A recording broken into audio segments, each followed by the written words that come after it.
Hello and welcome to the Tifo Football podcast. I'm Joe Devine, and I'm delighted today to be joined by JJ Bull. Hello. Hello. Good evening. Good morning. Kaya Kainak. Afternoon. Not yet. And Ruben Pinder. Hello. Good morning. I don't know which way to look. Yeah, there's sort of no more times of the day left, is there, to try and say. You used them all up. That's right. That's the three joining us today. Two things to say. First, obviously, I mean, it probably doesn't need saying anymore because we've said it so many times before, but John McKenzie is still banned from the podcast. He will be banned for life because of what he said about potatoes. People in the comments don't seem to believe us. But what week is this now? Week 4? Week 5, maybe, without John? I promise you, it's because of what he said about potatoes, and I'll let you know what happens at the Employment Tribunal. Okay. A second thing to say. My back is injured. Less severely now than it was about a week ago, which is why I missed last week's episode. But I'm at home, as you can tell. Actually, I'm not even really at home. I don't have a home at the moment. I am staying... my wife and I staying with her sister in between places. So my back is injured and I can't leave, but I'm in this room. These are blinds. JJ thought they were LED. They do look like LED lights if you're watching it on the YouTube, yeah. It's a real sort of Kathy Bates misery vibe you got going on with saying you can't leave. Yeah. Well, it's also I've turned the fan off because of the sound, but it's very hot in here as well, and so I'm pretty warm. I'll be honest with you. I'm sweating. I'm a little unhappy, and I'm sat in a position that I think my hip is not going to forgive me for in about 5 minutes' time. But alas, there we go. We struggle through, don't we, in order to bring world-class podcasting content to the masses. And let me tell you a little bit about what that will be now, what was on the docket today. Noni Madueke, now an Arsenal player. Very exciting. We discuss more in depth what he will do and whether conventional wingers are returning or not. We then discuss Marcus Rashford's move to Barcelona. It's a loan move, which we think, as we're speaking, seems to be being concretified. Is that a word? No. Concretified? Yes. Yeah, okay. I mean, you know what I mean, don't you? We talk about how he'll fit in, how sad it is that his boyhood club has ended. Concretified. Relationship with him has concretified the ending of the relationship with him on a bit of a sour note. We also discuss Aesop's fable of the grasshopper and the ant. No. Do you store your nuts up for winter? No, JJ, it's different. It's about the squirrels. Yeah. JJ either has a different squirrel fable, which is a real one. It's the squirrel one. Or he's completely misunderstood. I'm saying it's possible that is the case. It's also, you have to admit, from past behaviour, it's also possible that you have misremembered the one about the ant and the grasshopper. I do that. I think Ricky Gervais did the squirrel thing as a bit in one of his first stand-up specials, I think. Ah, now the reference appears. Okay, well, I'm curious. I'm curious to know if you think there's a chance that in your brain you could have gone from grasshopper to squirrel. You know. No, because I think the grasshopper one probably is real, but I think the squirrel one is the one that I know, and so therefore that's the one. We'll stick around and find out what JJ's. Hang about. Steve Hankey, he's popped it in the plan here. The two squirrels, JJ, published in the Waterloo Courier of Waterloo, Iowa, on January the 21st, 1880, is a prime example of fables told with morals, which fit nicely with Victorian American social mores. Such tales were often published with an eye toward impressing the readers. What is all of this in here, Steve? Am I supposed to read all of this? No, just sorry, I sort of quickly copied and pasted. Essentially, JJ is not wrong. It does exist. Yeah. Wow. Okay, great. Well, good to find out just now after we did the whole bit before. But I still think there's a chance that he was remembering the other one and somehow he's accidentally stumbled on. I wouldn't care about the grasshopper who plays violin. I mean, I wouldn't. I would care more about the squirrels because I like the moral of that better. We also talked about Manchester United's corporate retreat, which I don't know if it actually is that or not. I just said that as a term, and I haven't read that anywhere else. It was more that a couple of them went fishing. So just to make that clear. And we talked about what our favourite corporate retreats would be. And then we played the separation game. And then we look back at the Euros quarterfinals and ahead to the Final Four there as well. And we explore psychology, mentality monsters, and how to shore up the electrified concrete fence of the mind. That's why concrete's on my mind, because of electric concrete fences. Again, I've been playing a lot of dinosaur game in my illness. So that's it. That's the show. Did I miss anything? Nope, all good. Great stuff. Okay. Well, enjoy. Okay. Well, where else to begin than with some transfers? Very troubling to know whether I'm supposed to look directly at the webcam. Is that what Seb does when he's? He does, yeah. Mm-hmm. Yeah. Is it disconcerting? I think it kind of is. When you watch people on podcasts, on Zooms, it feels like they're looking into you. And I guess it kind of helps you feel like you're involved with it, even though you're watching it or listening to it. But yeah, I prefer to look at you. This is me looking at you now. I feel that that's more acceptable, and it feels less like someone's looking straight at your eyes. Right. Yeah. So I do that instead. Yeah. It's that's creepy. That's the people at home. Yeah. Yeah. Well, oh god, I keep autoing back to it. Anyway, I can't help it.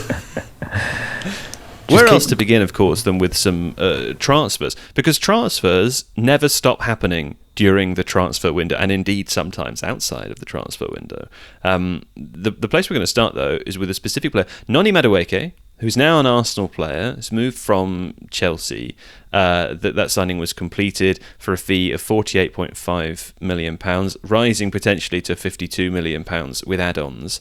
Although I think with a couple of other fees included, I read that it would cost Arsenal about £55 million, all in all. He's only 23 years old. Signed a 5-year contract at the Emirates now, and we did touch on this last week, but I wasn't here, and he has actually now signed, so we're going to talk about it a little bit more.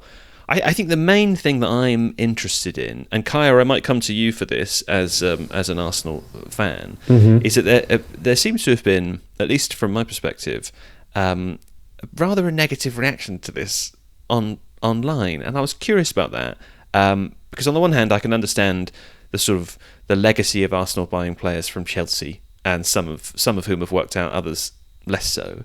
But in Noni Madueke's case, he's a relatively exciting young 23-year-old player from London. I don't know. I just feel like that reaction seemed strange to me. What do you make of it? Yeah, I agree. I think it's fair to say the reaction has been extreme. I mean, there was a Change UK petition with over 5,000 signatures now and rising to protest the Madueke signing, and I think he's kind of like hit an unfortunate perfect storm where Arsenal obviously signed now 11 players from Chelsea in the Premier League era, which is a lot, but there wasn't this kind of vitriolic reaction when Kepa joined earlier in the window, for example. So it's clearly not just the Chelsea thing, there's clearly other things at play, and I think part of it is maybe people aren't convinced by the player, which I don't share those feelings, because I think he's, like you said, quite an exciting player and plays in a similar position to Bukayo Saka, and everyone was upset when Bukayo Saka was injured for 3 months last year, and part of the reason for that was because he was massively overplayed and needed a rest. And a difference now is if you've got Madueke who can fill in on that right hand side, then yeah, that's big. But I think also a lot of Arsenal fans have been looking for a left winger this summer because they were disappointed with the output of Gabriel Martinelli. Leandro Trossard had some good moments last season, but isn't necessarily consistent enough and is more of an impact player off the bench. So there's a real feeling that he could be, someone could upgrade on those two, and people have talked about, a lot of the reporting has talked about Madueke playing on the left potentially, and I think people are a bit disappointed with that because they think, if this is the left wing option, is that the upgrade that Arsenal fans are after? Probably not. And then one more factor to mention is the big number 9 signing, the Victor Gyökeres signing, still hasn't happened, and it looks, and we all know that transfers obviously don't happen in chronological order. We all know that you can spin multiple plates at the same time, but it looks as though Arsenal prioritise a backup right winger over getting a centre forward that they really, really need. So I think a lot of those factors have come in, and Madueke has kind of borne the brunt of it. So yeah, he's kind of unlucky in many ways. Yeah, I mean, there are examples of previous Chelsea to Arsenal players that have not caused or stirred a huge amount of excitement amongst the fan base, but have kind of worked out, right? I mean, I don't know, we could argue forever about Kai Havertz, but I'm thinking of Kai Havertz as an example of someone who appears to have worked out well at Arsenal, relatively speaking. Yeah, there's obviously Kai Havertz. Jorginho is another one who I think people were quite underwhelmed by when he arrived, but he turned out to be quite a good signing. I'm just scrolling through an article that Petr Cech. Petr Cech. Well, I think Petr Cech, a lot of people we're actually a little bit underwhelmed overall with Petr Cech, because he came with like these big sort of expectations that he was going to be the solution to the goalkeeping problem, and then the game kind of passed him by because he couldn't play out from the back. It's hard to be overwhelmed by a goalkeeper, though, isn't it? Even when they are really Talk to Mikel Arteta. He's done like 10 since he arrived.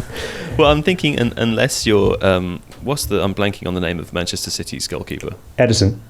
Unless you're Edison and you can kick it, onto a 5-pence piece from 100 million miles away. I don't think I've ever been super emotionally enthused by a goalkeeper, save maybe Peter Schmeichel getting very excited.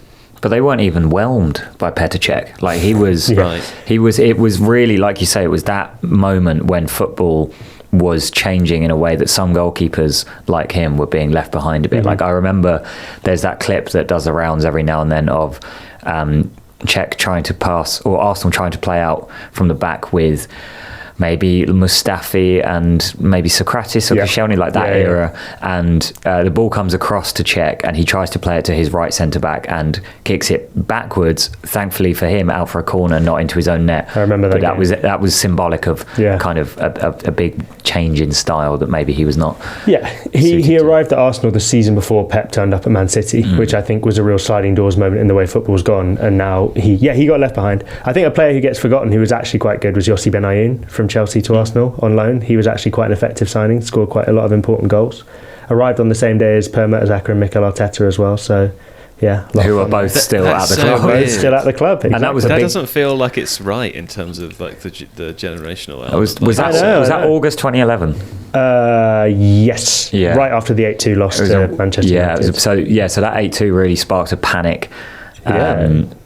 Deadline day. Got Andre Santos as well that day. Oh yeah. But then the Madueke signing. Imagine that, like you say that. I never made that connection that without the 8-2, had they already signed Mikel Arteta that summer, or did they do it afterwards? All of them were on the final day. So without Ashley Young scoring 17 goals against Arsenal, maybe Mikel Arteta wouldn't be Arsenal manager right now. Yeah, Arsenal have a lot to thank Ashley Young for. Or depending on how you look at it, a lot of people would disagree. But yeah, how about that?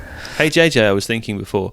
When Kaya said that 5,000 people have signed that Change UK petition, which for listeners abroad who might not know what that means, there's a function of the direct democracy here in the UK where if you register a Change UK online petition and you get it signed by over 100,000 signatories who have UK citizenship, they will discuss it in the House of Commons in Parliament, which is I think more often just kind of more of a nod to democracy more than an active part of it. But 5,000 is some way short of that, let's say. But the old thing about how when we were all in the village or the villages, and there was like a couple of people in the town square by the notice board who thought like radical things, but they had no possible way of accessing each other in the other villages. Then the internet came along, and suddenly it linked up all of these people who believe that Noni Madueke is a terrible transfer signing, linked them all up from all the separate villages together. What number do you think is the number over which it becomes it's no longer considered niche, right? Because 5,000 people signing that, on the one hand, you print that in a newspaper and someone over the age of 60 reads it and they go, 5,000 people, I've never seen so many people. Yeah. Whereas if you print that on the internet and someone under the age of 30 reads it, they go, 5,000 people, I had more people look at the picture that I took of my dog. I feel like if a big football stadium amount of people watch it, that makes it enough. So that's it's like 60,000. Yeah. And it's then relative to what that is. So 5,000 and the Emirates sits, 60,000. Yeah. Therefore, that's just too small. That's just kids online. But then I think if it's 70,000, then yes. But if it was Northampton Town, whatever their stadium fits, yeah, I bet I can get it right. I bet it's 14,000. I'm looking this up now. If it was 16,000 for Northampton Town player, then yeah. That would be enough for them to talk about it in government. What is it? 7,1098. Well, yeah, twice the stadium, yeah. Wow, okay, right. So, yeah, that's what you mean by the percentage. It has to be contextual. So, in the case of Arsenal, then, 5,000 people signing the Change UK petition. Proportionally, that's nothing, isn't it? Compared to, the amount of fans that they actually have. Yeah. Whereas if, like you say, if there was like 20,000 Northampton fans protesting something, that's like double the size of the stadium in a small town where people outside of that area aren't going to care. Whereas Arsenal have fans everywhere. Yeah. 5,000 of them is a drop in the ocean. Like, I would question how many of the 5,000 were Arsenal fans. Well, yeah, exactly. There'd be a few decoys in there. Yeah. There's the Arsenal conspiracy. They're not even Arsenal fans. They're Spurs Joe fans. signed it 4,500 times just on his own.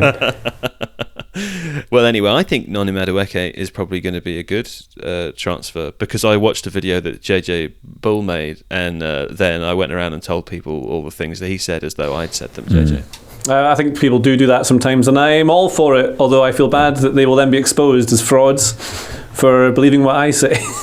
What did you say? Well, it makes sense for squad building, and Arteta's on about they need to bring in more players, they need more depth, they need more quality. I've been saying for about the last 3 summer windows of sensible transfers or something that they should be looking at someone to support Saka the entire time. Not even just to help him like not get injured, but just so he's got some competition and just something. Also, I think he'd be great through the middle, Saka, if you played him up top eventually. But anyway, yeah, so they have that option now. I think Madueke has exactly the right. We talked about this last week, I think, but Madueke is the exact kind of mentality that you want. Who he's not going to settle for the bench. He'll want to be pushing it. He's like an England international now. He needs to be playing, so he'll be like right at it. I think there are tactical things we could play him on the left that might work. I don't love it, but it kind of makes sense. And you just got a high-level player, so you can move things around. And I wonder whether Arteta eventually moves some of his tactical stuff around this season, because he's been the same for a couple of years now. Ruben, you said something the other day about wingers returning to their strong sides. Bit of a trend, potentially. Well, it's just not very often that you see left-footed wingers particularly put back on the left wing, because they're so rare. Sometimes you'll see 2 right-footed wingers, like Newcastle, for example, have been playing with 2 right-footed wingers all of last season. But when you have 2 left-footed wingers, like when Chelsea were playing Palmer and Madueke, let's say Palmer starting out wide right and drifting in, Madueke starts on the left, it's quite rare. And it made me think that due to the kind of cyclical nature of tactical evolutions, eventually, like inverted wingers were an evolution like 15, 20 years ago, and eventually managers will start going back to wingers on their quote strong side to kind of undo whatever solutions have been created to combat the inverted winger. And when I have watched Madueke on the left, he kind of, not maybe with the same burst of pace, but there's something Aaron Lennon-y about the way he plays as a left winger. And like on the right, he is quite reminiscent of Saka in style and approach. On the left, he does that thing where he'll dribble in at a diagonal angle and then straighten his run to kind of go back towards the touchline and clip across in. And Lennon kind of was really good at that. And it's a very simple, some may say old school tactic, but if it allows you more variety in attack, then I think a lot more managers might start trying that, depending on the type of forward that they have as well. Well, if you've got a proper number 9 like Victor Gyökeres in the middle, then that can work quite nicely for sure. Well, it's worth saying as well, Madueke is a player that can go both ways, right? Which is exceptionally important in a winger. Keep them guessing. Okay, well, speaking of wingers, wide forwards, inside forwards, players of an indeterminate position, Marcus Rashford appears to be on the verge of completing a loan move to Barcelona. According to Laurie Whitwell, he's on his way to Barcelona, or he was, I guess, this morning, last night, after an agreement was reached with Manchester United for a season-long loan. He could be presented as a Barcelona player as early as Wednesday this week. So, I mean, I suppose the main obvious question is, where does he fit? We just had this conversation with Noni Madueke. JJ, what do you think? I mean, firstly, do you think, is he going to be a starting player? Do you expect to see him regularly? And if so, where would you expect to see him play, and in whose place? I don't know what they're doing with Ferran Torres, but I think it's very much like what he does. So he'd play off either side, but mainly through the middle, I think is what Torres did last season. Or we should call him Ferran, I guess is what he gets called. But then Robert Lewandowski is still their number 9, their number 9, and he has scored a lot of goals. He's still absolutely elite. And when I watched him play live, actually, he's a lot faster than I thought he would be. He's still top level. He's got a couple of years left in him yet, Lewandowski. He's got a shift in him. Yeah, you just associate them because he looks like I know how old he is, and I know how old I am. I know how old I think, how slow he should be, but he's faster than that. So have you slowed down already in your? I slowed down. I was like 29, 30. Yeah, that's what happens. I used to be able to get away with my my first touch, but now I can't. So now I get exposed very regularly. What were we talking about? Rashford. Oh, yeah. I think they want him as a number 9 backup, but you also get the advantage of playing him off the left. They were linked with Luis Diaz, who's not going to go there. Rafinha is the starting left player, who is also left-footed, oddly, but he's phenomenal there, and ends up, when he plays on the left, he ends up in central striking positions all of the time. So it makes perfect sense putting Rashford there. I think it's really interesting. I think he'll do well in La Liga. I think it kind of suits the kind of player that he is. But it's really boring to talk about it, but it is the lack of effort he makes when tracking people back that you constantly see when he played for United, which is why I think some people kind of fell out with him and didn't keep playing him. So I think he'll really suit playing in La Liga, but I don't think he's starting level, but he can push for that. I think he's probably a little level above Ferran Torres, maybe, I don't know, something like that. They're paying all his wages, I think I read that, which is a lot. It's a lot of money to pay someone as a backup, isn't it? Especially all the problems they had. He's on 300 a week or something like that. It's like 325, I think, and I think they've had. They keep. I think the term is kicking the can down the road with all these financial. Well, they're not called levers. Yeah, I need to work out what the word I say so it's not legally dubious. Levers. Yeah, so they keep moving things around so that they don't have to worry about it now. But someone else will deal with it later. And eventually they'll just find new ways to register players. They can't register him right now. They need to. Is that right? Yeah. So this is why yeah. Nico Williams didn't join from Athletic Club, was because they couldn't guarantee that he would be registered that he'd actually play for the season. So he signed a really long deal with Athletic instead.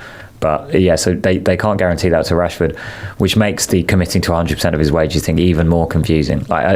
Every summer they do seem to find a way, but even with Dani Olmo, that went really high up in the Spanish authorities to get approved, and then it kind of expired again in April. Yeah. And I don't know how they're going to do it. They do seem to find a way through that, almost as if all the rules don't matter at all, because they just do whatever they want and it's fine. It's funny how some people have that. Well, this is happens. A lot of people that follow the rules all the time, and they don't get they follow the rules, they stick to them, and then other people come along and be like, I'll do whatever I want, and then it's like that. What's the fable with the squirrel and nuts? Do you know? So Ice Age. Lord of the Rings.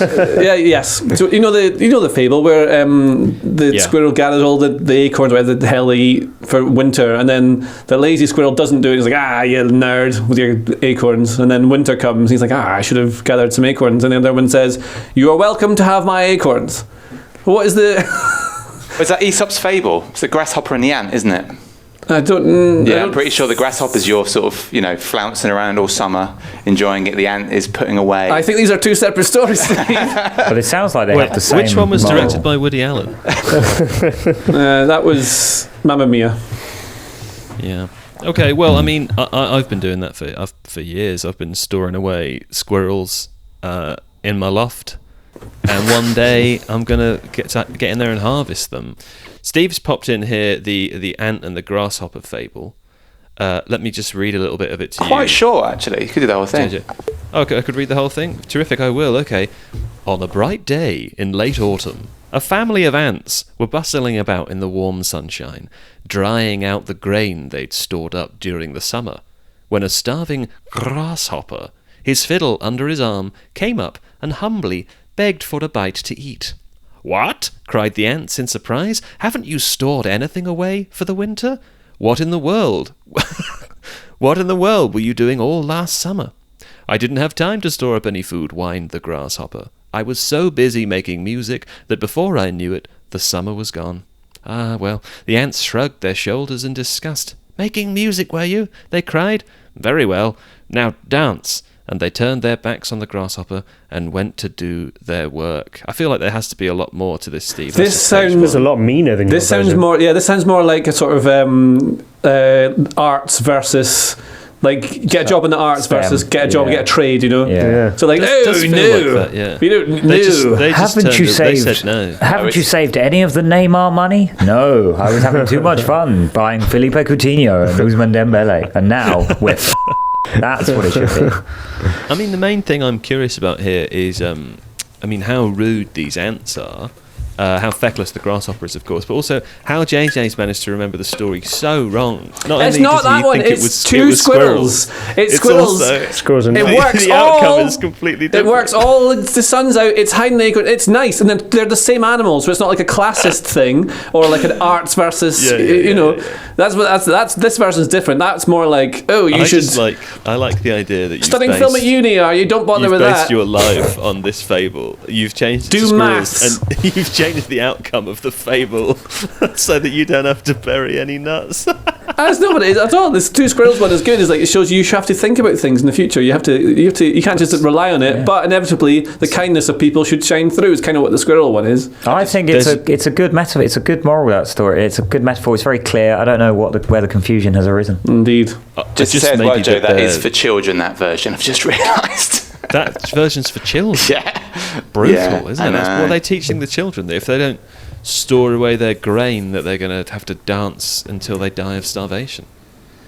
That's. I think so. Yeah. Why is a grasshopper hanging out with ants? Why has he got a violin? Yeah.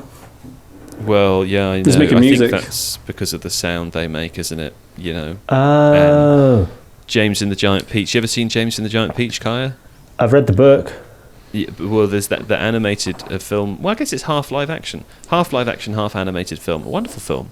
The grasshopper in that has a little violin as well. It's one of his characters. So Aesop must have seen that film before he wrote it. I'd expect that's exactly what's happened. Yeah, I think that must be exactly the case. You know. Hey, does anyone else think it's a bit sad that Marcus Rashford's leaving Man United in the way that he is? Yeah. I feel like he just fell out with the new people came along into the business. He sort of fell out with it. They didn't really treat him the way he wanted to be. He wasn't the star anymore. He got taken off free kicks and penalties and all that sort of stuff when Bruno Fernandes came along. I bet that probably annoyed him. And then he's just not being able to hold down a position, and then he doesn't do the work that some people say he should. It was the time that he phoned in sick on a Friday, having gone partying 2 nights in a row. That's in our reporting, and that has kind of contributed to the long and painful fallout of him at the club. There's a perceived lack of effort in training, which was why Amorim kind of dropped him from the matchday squads to begin with. Recently, players like him and Sancho and Anthony, who are not wanted, have been told to come in and train after everybody else. And he is supposedly doing that and making extra effort to train beforehand on his own, etc. It's just a shame that it's become irreparable while Ineos and Amorim are at the club, because there is a possibility that he ends up back at Manchester United, playing under a different manager next season. But it is a shame, because it seems like the added pressure of being a local academy product has kind of just taken its toll over the course of a long time. And obviously when he first broke through, they still had other star players like Anthony Martial was still good at the time. Rooney was still there for his first couple of seasons. Zlatan was there. Lukaku joined, and these players took a lot of the goal scoring burden and kind of allowed him to blossom. And then as United have got worse and the pressure on him to kind of win games single handedly, obviously Bruno Fernandes does that a lot, but more of the burden or the onus has been on him to carry them through difficult periods.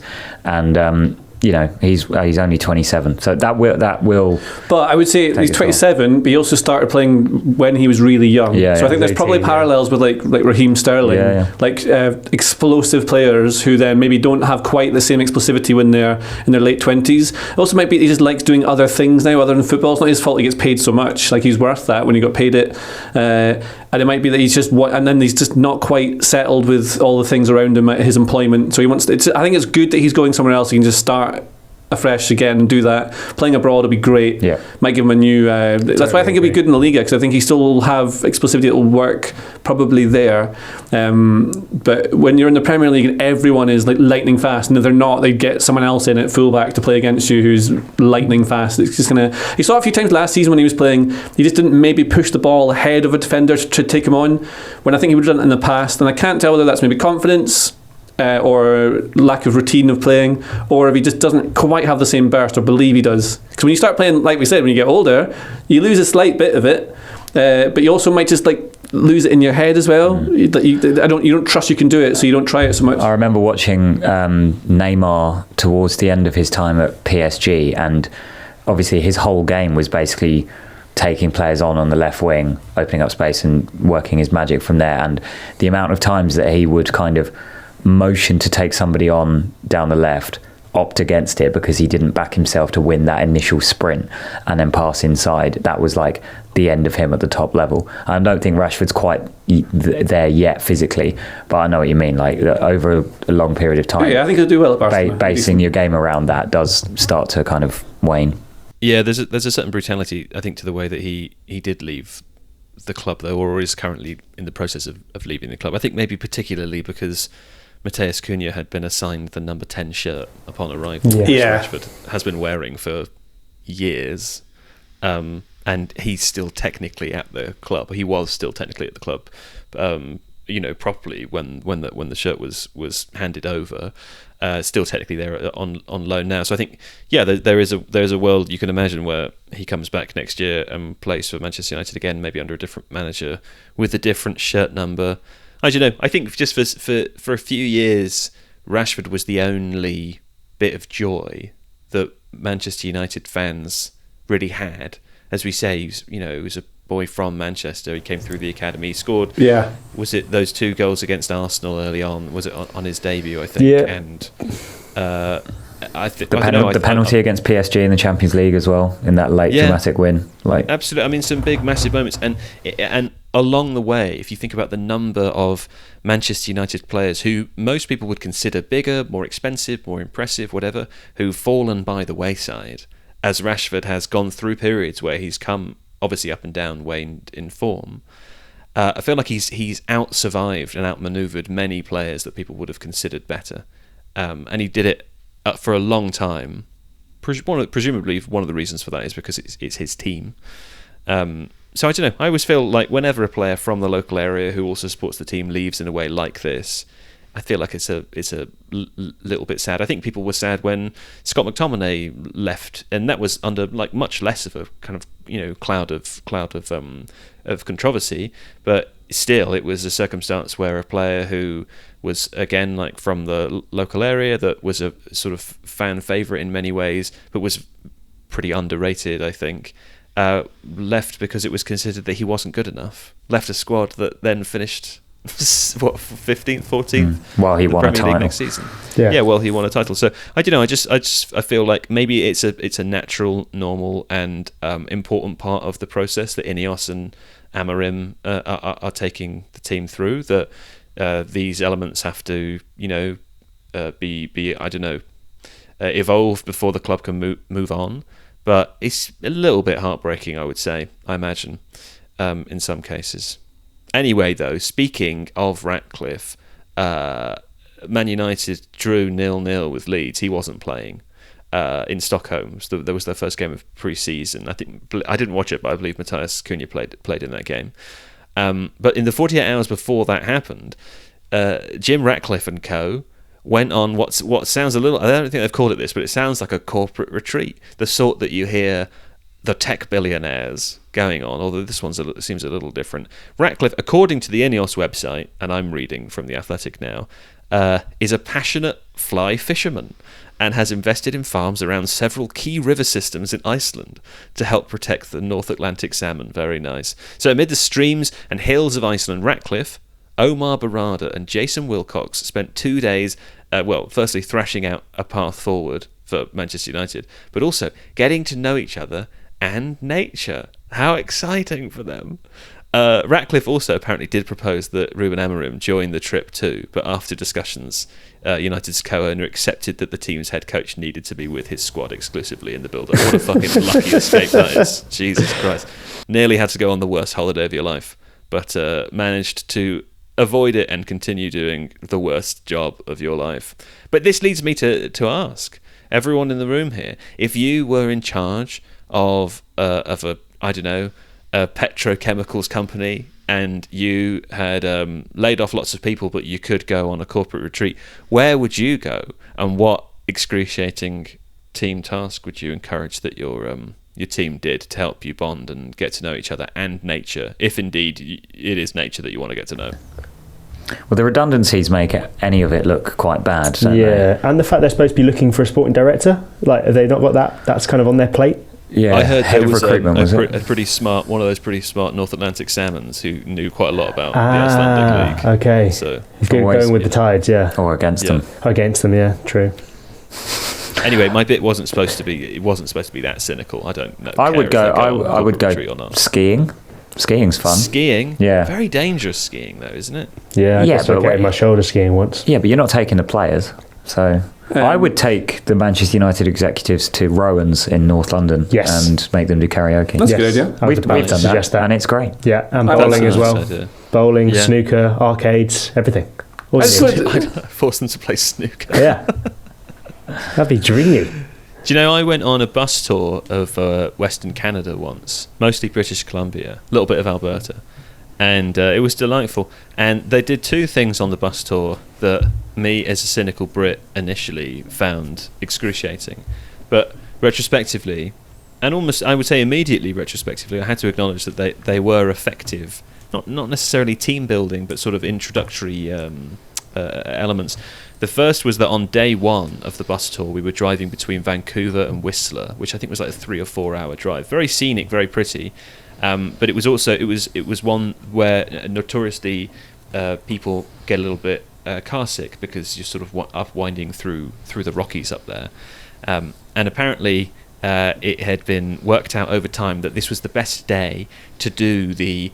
If you're sat in a window seat, you stay in your seat. If you're sat in the aisle seat, you move up a seat every 2 minutes. So it's like a speed dating thing, but getting to know everyone else on the coach tour. Because you're all the same people for 3 weeks together. And I thought this was like a horrendous idea on day one. And it was quite difficult. It was sort of excruciating to do it. You can imagine being sat with me for 2 minutes. It was just a lot of me talking and not listening. But it was really good. It worked out really well. It gave you that great base level of knowledge of who these people were, who you might be interested to talk to, who you wouldn't. It broke all the ice for everyone. It managed to navigate people's car sickness as well, which was pretty impressive. And the other thing they did, which again I thought was really lame, was they played the same song every morning. The first thing when the bus pulled off, they put the song on. And it was wheels on the bus go round. That would be nice. No, it's a song called Rome by the B-52s, which if you've heard it or if you've listened to it, you'll know it's quite a silly song. It reminds me of R.E.M., a little like R.E.M's sillier stuff a little bit. But on day one, day two, and day three, I thought, God, this is awful. Like, what holiday have I gone on? I'm in the wrong place. This isn't my tribe. I'm with the wrong people. This song is awful. By the end of the trip, I was belting out the song every morning on the coach. And I hear it now, 15 years later, if Rome by the B-52s comes on in a pub or wherever I am, I'm flooded with these memories of my coach trip of Canada. So far apart from my cynical, skepticism of the Ineos corporate retreat earlier, I don't mean to whitewash all corporate retreats with my criticism, because of course these sorts of team building exercises and silly things that seem stupid initially, they can be very effective, can't they? All glory to the corporation. Yes, exactly what I'm saying. Yeah, give it more. The machine is good. Yeah. Hey, speaking of the machine, do you want to play the separation game? Let's do it. Right. So last week I wasn't here, but Steve ran it, and you went from Victor Gyökeres to Mauro Icardi, football's bad boy. I'll leave that there. This week we are going to start with Alexander Isak, been linked with all sorts of moves, still at Newcastle at time of recording, and we're going to go back to a wonderful striker who will bring back flooding memories of AC Milan's red and black kit. There's one clue for you: Andrei Shevchenko. Alexander Isak to Andrei Shevchenko. When I was planning this, I did it in 2. That's the bar. Okay. All right, well, we'll be back after the break, or just as soon as anybody actually gets this correct. Okay, we're back from the break. And Ruben, I regret to inform you that because I can't lean forward enough, I gave up almost instantly. So you're left with the boys in the room. Pathetic. Should have used your phone. All right. So I said that I could do it in 2, and Kaya and JJ both claim to have also got it in 2. So let's hear your routes and who's got the most fun route. Do you want to go first, JJ? I bet it was probably the same. Shevchenko played for Chelsea in 07-08, and then Petr Cech was there at the same time as Andrei Schürrle, who played with Isak at Dortmund. So Very nice. Cech and Schürrle. Very nice. I hadn't thought of that. It's not the way I went. So Shevchenko played with Steve Sidwell at This is Chelsea. better already. I like this more. Yeah. Famously wearer of the number 9. Yeah. Steve Sidwell then played with Dan Burn at Fulham, who played with Alexander Isak at Newcastle. That is more fun. Mine There's initially. some great players in there that I love. Andre Schürrle. He was great fun. He retired really early, I'm didn't upset you didn't say you love Steve Sidwell. That's Well, I didn't want to throw any shade at Steve Sidwell. I just didn't love him as much as I loved Andre Schürrle. I've met Steve Sidwell. He is a delightful man. In spite of his the clubs that he played for.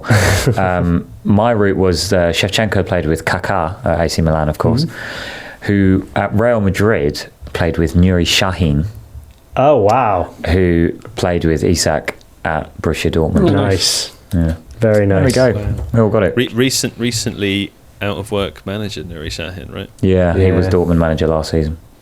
There we go. Had you been able to lean, would you have got that in 2, do you reckon? Oh, 1. Almost certainly would have got it. in 1. Yeah. Should we just mark you down as a 1 then? Yeah. Leaning is the only thing that prevents me from reaching my attaining greatness, Ruben. That's the main thing about my life. Anyway, congratulations to everyone involved there in the separation game. If you did manage to get it in 1, if it's possible, leave us a comment, let us know, and then we'll ignore it and never raise it ever again. Euro 2025, of course, ongoing at the moment. It's reached the semi-finals stage. I mean, one of them is tonight. Well, actually, what day do we release this now, Steve? Do we now release this on a Monday? Monday, so it'll be a Tuesday night. Yeah, okay, so in which case, tomorrow is the first semi-final where England are going to play Italy. Spain play Germany on Wednesday, right? Now, Kaya, you mentioned in the last episode that you thought England versus Sweden would be maybe the most entertaining quarterfinal, and Yes. good lord, were you correct? I have to say though, I'm going to embarrass myself here. It is because of my injury. I couldn't remain sitting for a very long time. I accidentally sat down 30 minutes too soon, and then because of my back couldn't get back up. So I'd been there for quite some time already, and about 10 minutes into the second half, I got very tired and went to bed, and then woke up to a barrage of text messages from my mother saying, "Oh, they did win though." So I missed it all. I had to watch it again the next day from my pillow. Good lord, though, it was fun, huh? Yeah, I'm sat here feeling really, really smug because JJ was giving me stick last week for choosing England-Sweden as sort of the game I was looking forward to the most. He was implying English bias on my part. I wasn't stick. I was just trying to wind you up. I don't care. It worked. It worked very well. And I'm still in my head rent-free. But it's not as easy to get into the England players' heads. Seamless transition because they're very good. Well, are they very good at penalty shootouts? It was one of the strangest penalty shootouts I've ever seen in my life. Yeah, it was weird. The goalkeeper taking one, was it 5th or 6th? The 5th penalty, the most important penalty. Very bizarre. I've never seen. I feel weird about goalkeepers taking penalties anyway. Like I don't like when Manuel Neuer steps up to take them quite a lot. I've still got childhood scarred memories of Ricardo taking one for Portugal against England, taking his gloves off, and that upsets me.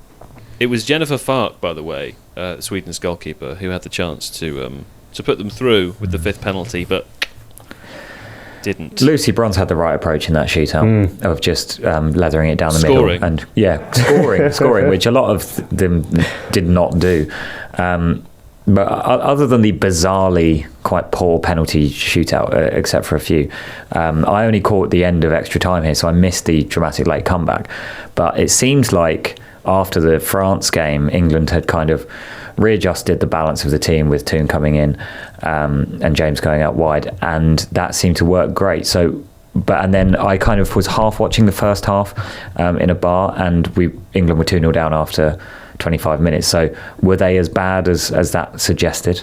Or I think Sweden were quite clinical. I don't know if England were as bad as that suggests. I think It's interesting going forward now, though, how England approach it, because, like you said, Serena Wiegman's tweaked it already to bring Ella Toone in at the number 10 and move Lauren James out to the wing. But Chloe Kelly came on and was amazing and basically saved England in this tournament with a couple of assists. I know the second one technically wasn't her assist, but a couple of goal contributions. And another good penalty. And I love the hop, skip and leap penalty. That was superb. But yeah, she has saved England's bacon in the tournament, but in the past, Wiegman's been very strict on starters, finishers, and in the last year, as Alessia Russo and Chloe Kelly were with the subs, and they came on, and obviously Chloe Kelly scored the winner late on, and I wonder if that's the role that's sort of coming up for her in these next couple of games. Yeah. I mean, it's interesting, these semi-finals now. England are probably going into the semis in a position of favourites against Italy, and then there's Spain and Germany on the other side of the draw, which is a really interesting match just to see who will come out on top. But yeah, it's going to be a fun set of semi-finals. Spain, who beat Switzerland comfortably 2-0, but also took a bizarrely poor penalty in that game. So maybe both teams will hope to avoid a shootout in the semis. Well, I mean, indeed, the final is on Sunday. So by the time we're next here with the Tifo podcast, we will know the winners of the whole thing. I mean, there's obviously a chance of a repeat of the World Cup final in England versus Spain, or maybe of Euro 2022 final as well, England versus Germany. So we will find out. Or of course England might, I don't like to think about it, but England might not beat Italy. We never know. No, come on, Ruben. There's absolutely no need to say things like that. Just preempting before JJ jumps in. You know who wouldn't think that? Who? A mentality monster. Oh yeah, true. Yeah? True. This is a terminology that it really has kind of exploded over the. I'm not a mentality monster. It's a Jurgen Kloppism, isn't it? Is it? Yeah, I'm a fragile man with imposter syndrome. I'm the opposite of a mentality monster, and that's why I'm not an athlete. You can be a mentality monster and have it. I think imposter syndrome is kind of vital to being a mentality monster. Okay. Because you need something that will drive. You need a fragility to drive you. You need, if you weren't fragile, you wouldn't have the need to try and shore up the container. I've been playing a lot of Jurassic World Evolution. All I'm thinking about is electrified concrete fences. But you know what I'm saying? You wouldn't need to fix something. I wonder if maybe you are a bit of a mentality monster. Maybe a mentality stag or something. Mule. Dangerous to be around, but also could sort of run away at the first sight of you. Yeah. Okay. I'll try and think of an alliterative term for that, and I'll get back to you. Well, speaking of mentality monsters, I wanted to talk about this last week, and then obviously I was away due to injury. But I watched a lot of Wimbledon while it was on, and I watched what I think might have been like one of the most excruciatingly uncomfortable finals of any sport I've ever seen, which was the women's final at Wimbledon. The pummeling of Amanda Anisimova. Is that how you say her name? Anisimova? Think so. By Iga Swiatek. 6-love. I learned it's called a double bagel. Apparently a bagel is when you win 6-0 in a set of tennis. Double bagel, obviously. The very rare triple bagel, not been many of them. This was the first double bagel in a Wimbledon women's final for like 100 years or something like that. Or it was only the second in 100. I can't remember. But it's essentially extremely rare. And for anyone listening who doesn't really watch tennis or know anything about it, you're supposed to win your service games, of which you have half in any given set. So to not win any game in a set, let alone in 2 sets, in a final, it's kind of extraordinary. And that really got me thinking of mentality monsters, because obviously on the one hand, what happened to Anisimova is the kind of thing that I feel like happens to me on a regular basis, where I see something go wrong and then I start to think in my head, oh no, the worst thing is going to happen, and then I make it happen because I kind of manifest my own destiny in that sense. Whereas what Iga Swiatek was doing felt rude. I felt like at one point when you were about to do the double bagel, I was like, just let her win one game. You're definitely winning this match, right? You've won Wimbledon already. It's a foregone conclusion. There's no way it turns around at this point. Just let her win one game, And so this isn't like one of the most excruciatingly embarrassing things that's ever happened in sports.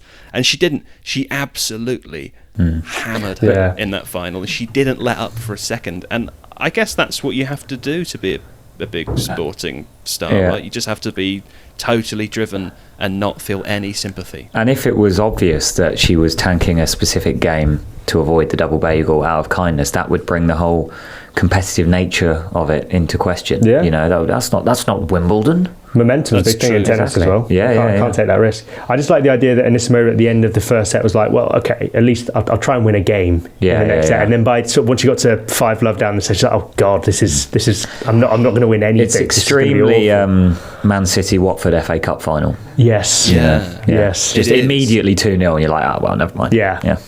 It's also just because of the way that the game functions. Like in the second set, after the second time that her serve is broken, you can see like the moment, the realization that this actually probably is now going to happen, but there's still another 10-15 minutes to play before I confirm it. I mean, I felt so sorry for her. Obviously, she spent like half of her exit interview afterwards, a post-match interview, crying, which I completely understand. Like, I can't think of many things that would be more embarrassing. I was watching it with my wife, and I was saying to her, like, I suppose this must be akin to the reality, the real version of like one of those dreams where you wake up and you're naked in school, like the worst possible thing you can imagine happening. Big absolutely horrendous. 7-1 Brazil vibes, isn't it? That sort of similar sort of public trauma that you should probably never. There's a brutal nature of tennis as well, is that you like even if she was more competitive, you can still lose in straight sets despite winning loads of games. You can play quite well, and lose 6 loves. That's what happens to me. I very occasionally play tennis with one of my friends, and he takes it way more seriously than me and wins every time. So I kind of create this bar in my head of like, if I can win 3 games in this set and aim for the set, if 6-3, 6-3, I'm like, that's fine, that's not an embarrassment. It's if it's 6-love, like you say, then I feel like, why did I even bother? Horrendous. Well, I mean, and I suppose this is, that's what happens to people when they play against big old mentality monsters. That's also what speaks to the fact that the England women's team managed to come back from 2-0 down after, what was it, 80 minutes, and then win on some sketchy penalties. That's the kind of attitude you got to take into a big final tournament. So I guess we'll. Do you know what's probably like the most elite version of this that I've seen in recent times in any sport was Rory McIlroy holding on to that golf win that he got. Was it the Masters he won? Yeah. Because I stick with golf win. I prefer that. Well, I think that's what they call it. The pressure and like the absolute. Like the craziness that it's insane how locked in you have to be. Like I can't remember the guy's name that he was playing with, but he was trying to talk to him and he wouldn't talk because he'd locked into this because he's lost so many of these in the past where you'd throw it away. There's a term for it in golf as well, I think, when you just can't get back yips. in. The yips, something. Yeah, there we go. And people get that gymnast had it as well before she went to the Olympics and stuff like that. So that can happen, and I think locking into it like that is really hard, and it's why like it's quite entertaining in football, especially when teams are able to stay in the elite bit of it. So like the term mentality monsters is from Klopp when they were just absolutely steamrolling everyone in the Premier League, just kept going, but they were coming back from being 1-0 down, just absolutely believed they were going to do it, and so they always did. And I think McIlroy's example is how intensely locked in he was to his own thing. Doesn't matter how he comes across, like how rude it seems, how unsporting it seems. He had to win that, and the only way he could do it is by locking in with that. And imagine the devastation if he hadn't won it.